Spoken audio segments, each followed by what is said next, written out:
Chapter 7, Jobs and Jobs. When I got off the bus, I zoomed to room 9. That's because I wanted job day to start really very quick. Only first we had to take attendance. Then we had to say, I pledge allegiance to the flag of the United States of America and to the republic for which it stands. Except I don't know what that dumb story is even about. Not very patriotic, huh? Then finally, Mrs. clapped her hands together. And guess what? Job day started, that's what. Boys and girls, you all look wonderful in your outfits, Mrs. said.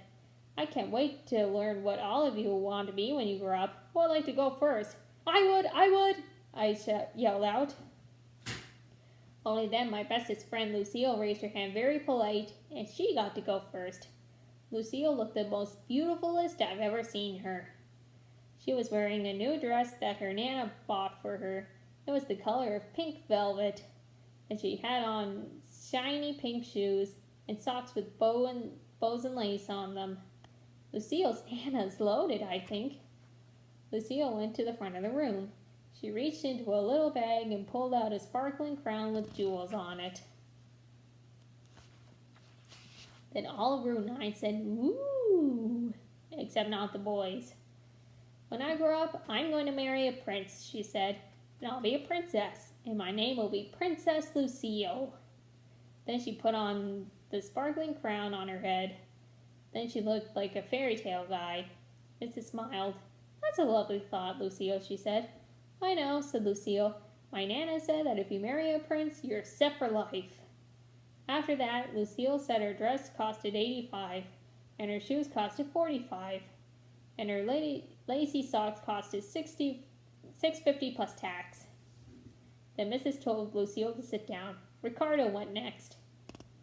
He was wearing a round yellow hat. It was the kind of hat you can bang on.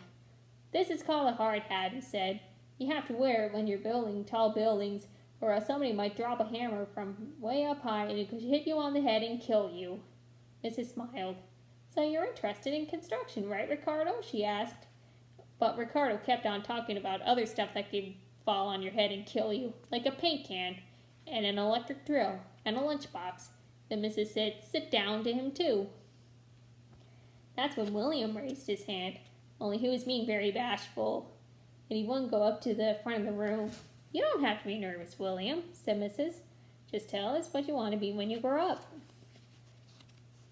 William then covered his face with his hands. Super William, he said very quiet. Then he got out of his seat and he jumped way high in the air, only his cape got tangled up in his chair and he crashed into the table. After that, Super William got very sniffling, and Mrs. said we would get back to him later. Then lots of other kids talked about their jobs, like a boy named Clifton is going to be a rich and famous astronaut, and a girl named Lily is going to be a rich and famous movie star, and she wants to direct. And a boy named Ham is going to be a rich and famous boss of a big company, and he taught us how to say the word, you're fired. And here's the bestest one of all, because a boy named Jamal Hall is going to be the rich and famous president of the whole United States. Cool, said Ricardo. Then the other boys said, cool, too. Well, Jamal's got my vote. I did a secret smile.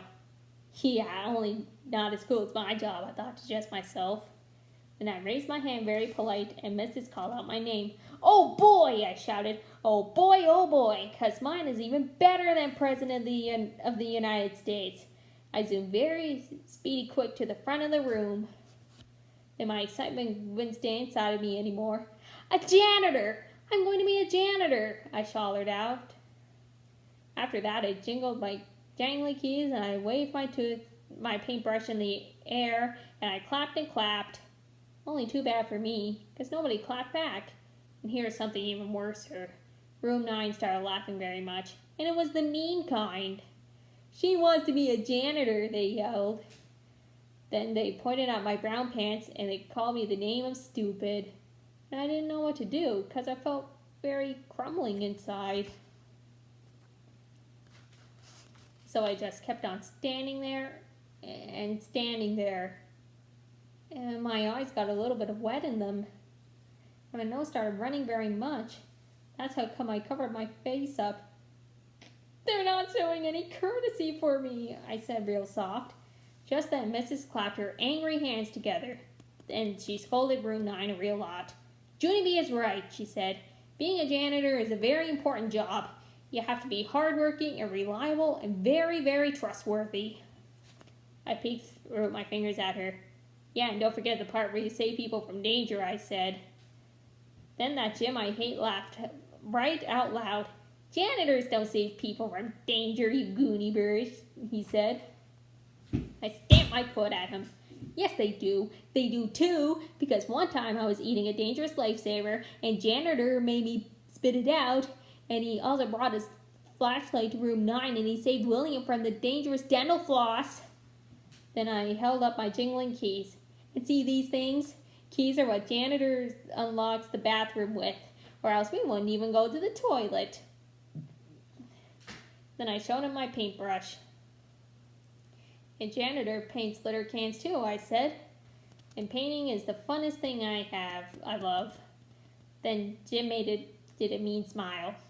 Yeah, well, too bad for you, but you're a girl and janitors have to be boys, so there. I run to his table. No, they do not, you stupid head, Jim, right, I said.